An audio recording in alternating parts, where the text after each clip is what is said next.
medyo mahirap na siyang i-balance kapag nagsuslow down. Masyadong mabigat yung motor. Welcome to our new vlog. So quick ride lang tayo today. At dahil kating-kati na naman tayo, hindi natin nailabas for how many days. So we're just strolling. Punta lang tayo saglit ng Cavite, para ma-break in na rin kasi mag-iisang buwan na, 262 kilometers pa rin yung ating motor. So ayan, let's stroll, enjoy the view, enjoy the ride, and let's go. So what's up guys? So ayun nga, biyahe tayo pa Cavite ngayon, may pupuntahan lang tayo. So ang mai-share ko lang as of this moment, ang medyo magandang pangyayari sa atin is nakabit natin ang ating slider. Mamaya ipapakita ko, mag-appreciation post tayo or appreciation view. So nakikabit natin, DIY natin ang ating slider. Nag-Evotech po tayo. And then total marami namang mga DIY sa YouTube for this bike. So ginawa na rin natin. Una, challenging kasi nga wala naman tayong alam sa parte ng bike. At kung inyo nga pong titignan, ayan no, hindi natin naibalik ng maayos. So aayusin pa natin yan. Tingnan natin kung mapupush natin mamaya dun sa pupuntahan natin. Pero I doubt, baka maputol eh. Pero let's see. Ayun, nasa Daang Hari tayo ngayon. And so far I am really happy with the performance of this bike. Ayun nga, medyo hindi pa natin talaga na unlock yung full potential nitong bike na to. Kasi nasa break-in period pa rin tayo. And then hindi pa natin maisasagad. Kumbaga nasa 4,000 RPM pa lang kasi yung or may limiter pa kasi siya. So hindi talaga natin maisasagad ang kanyang power. Pero I'm looking forward na hopefully pag na-unlock na to, medyo mag-i-enjoy pa tayo ng todo. Kasi sa ngayon nga, pigil pa, choke pa yung feeling ko power niya, apart from hindi pa tayo nagpapalit ng exhaust. So hindi pa rin talaga mailalabas yung full potential niya. But kahit na ganun, all goods pa rin naman. Wala naman tayong problema sa bike. Really looking forward for those upgrades na binili natin. Lahat so far DIY natin. Itong yun nga yung na-share ko kanina na Evotech slider. And then pati yung spools, tayo rin ang nag-DIY na nun. And then ilagay na rin natin yung enlarger sa stand kasi mas safer, mas confident ako na may enlarger yung stand niya. Kasi alam nyo naman, hindi tayo katangkaran, naalingalin tayo sa pag-apak ng bike, lulusot siya, baka matumba pa, mahirap na. So far so good. Happy naman tayo sa performance. Well, hindi naman talaga siya enhancing sa mismong performance ng bike, pero at least yung confidence natin, lalo na ngayon na mayroon na tayong crash guard, tumaas yung confidence natin. And ayun nga, kailangan nating magpapayat mga katodo kasi medyo hindi tayo makapag-duck kasi yun tiyan natin humaharang sa tangke. Ang laki kasi ng tangke. But anyway, we'll work on that. Yung Yamaha, oh. Nagpunta rin ako dyan, nagtingin ako ng MT-07 tsaka MT-09. Kasi yun lang naman ang medyo kaya-kaya pa sa ating budget. Pero ayun nga, medyo dahil naked siya, naked bike, I'm okay with the naked bike. Pero medyo napagtripan ko yung sports touring, kaya meron tayo nito ngayon. So sports touring na muna tayo. Ang iniisip ko kasi this is for long rides, and yung wind drag kasi medyo challenging talaga yung wind drag.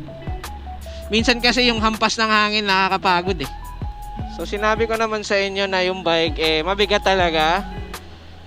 As a newbie na nag big bike agad, na maneho ko is 150cc. And then dumiretso tayo sa litro. Masasabi kong iba talaga yung bigat. Maneuver wise, sobrang laki ng epekto ng big bike or ng mabigat na bike sa pagmaneuver, kasi lalo na sa traffic, kasi onting paling mo lang doon pupunta yung bigat ng bike. Sanayan lang din, kailangan mo rin talagang sanayin yung sarili mo sa bigat ng bike, lalo na kapag may nakasakay. But so far, after riding this for 275 kilometers now, medyo masasabi kong nagagamay ko naman nagagamay-gamay na natin yung bike mismo. Darating din naman yung panahon na talagang masasanay rin tayo, magiging at ease din tayo sa bike. Darating din tayo dyan na magiging one with the bike tayo. Pero sa ngayon, gamay-gamayin pa rin natin kasi ang hirap maging confident. Kahit na sabihin natin meron na tayong slider, iba pa rin yung buhay natin eh. Kailanman hindi tayo magiging sobrang confident sa isang bagay na alam naman natin ikapapahamak din natin. So marami pa ang mga experiences natin with this bike, and marami pa ang ating mga matututunan, at sabay-sabay tayong matuto dyan. Sa aking 2 subscribers, I love you guys. Kung sino man kayo, mabuhay kayo habang buhay. Ganda ng muffler ni Kuya. Okay, so andito na tayo.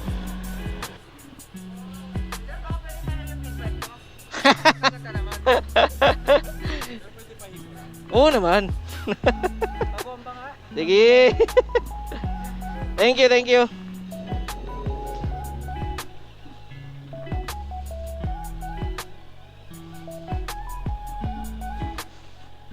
Dito na lang siguro muna ako, sir.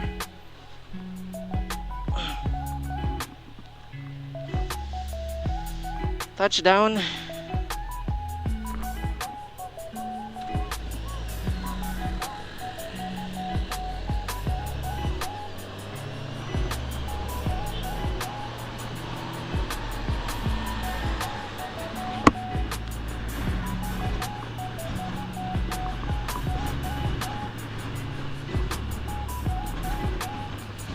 So guys, ang dami ng pinagbago rin sa lugar na to, no? Ito yung Molino Boulevard.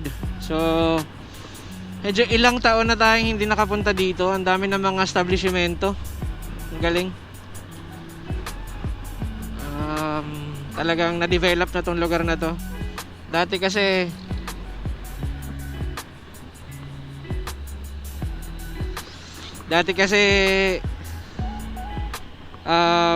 wala pa talaga tong daanan na to.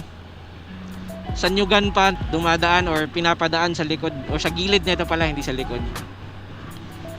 So ang laki ng pinagbago. Itong ruta na to heading to St. Dominic.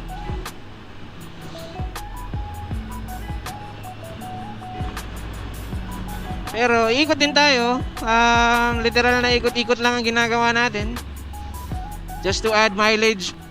Ay, yun nga pala guys, i-share ko rin sa inyo yung magiging gastos or sa first PMS natin for this bike. So stay tuned lang din kayo. Yung lugar na to dati guys, bahain to dito eh. Pero talagang ayos din yung pagpamamahala kasi ganda na lawak pa. Dati sobrang traffic dito. Ewan ko lang ngayon kung sa mga pag peak hours matraffic pa rin. Pero itong lugar na to sobrang matraffic dati. Ay, Sogo na pala tong nandito, hindi na McDonald's. It's a good day to ride today. Day. Kasi hindi masyadong mainit. At sana hindi tayo ulanin. Ito guys, ang hirap isingit na itong motor na to guys. Sobra guys. Kasi ang laki. At medyo malapad ang kanyang side mirrors na ito. Medyo mahirap na siyang i-balance kapag nagsuslow down. Masyadong mabigat yung motor. 235 kilos curb weight. So makikita nyo yung challenge. And again, hindi tayo katangkaran. Ang height natin ay 5'3 lamang. Actually 5'3 and a half. Pinagkait pa yung half. Para nasana sa... Para sumakto sana tayong 5'4. Pambihira naman. Hindi pa tayo sumakto.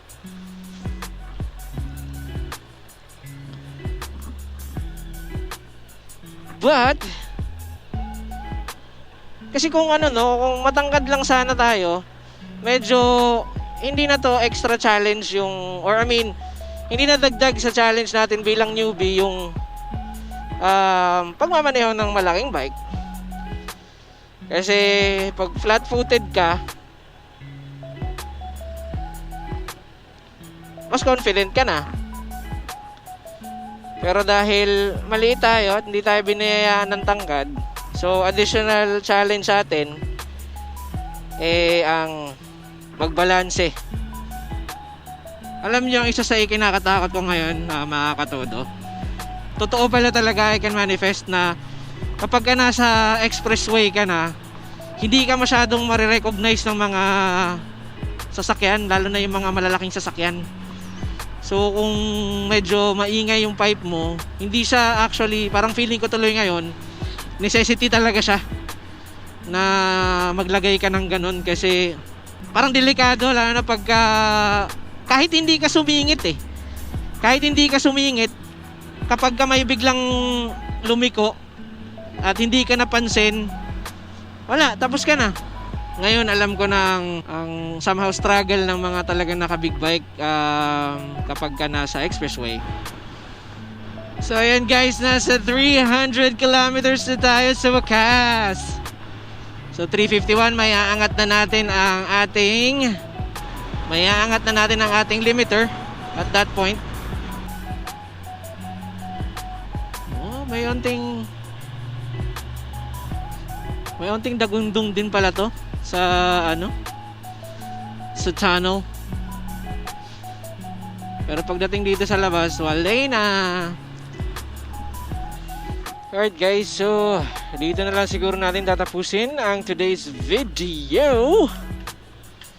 Sana kahit papaano nag-enjoy kayo sa ating mumunting field trip vlog. Umikot lang tayo talaga. And abangan niyo ang ating mga future videos. We're gonna be discussing many more interesting, sana interesting at sa panlasa nyo. Kung umabot kayo sa puntong ito ng ating video, please don't forget to like, share, and please do subscribe to our YouTube channel. And also follow us on Facebook at Todomo TV, and YouTube channel is the same, Todomo TV.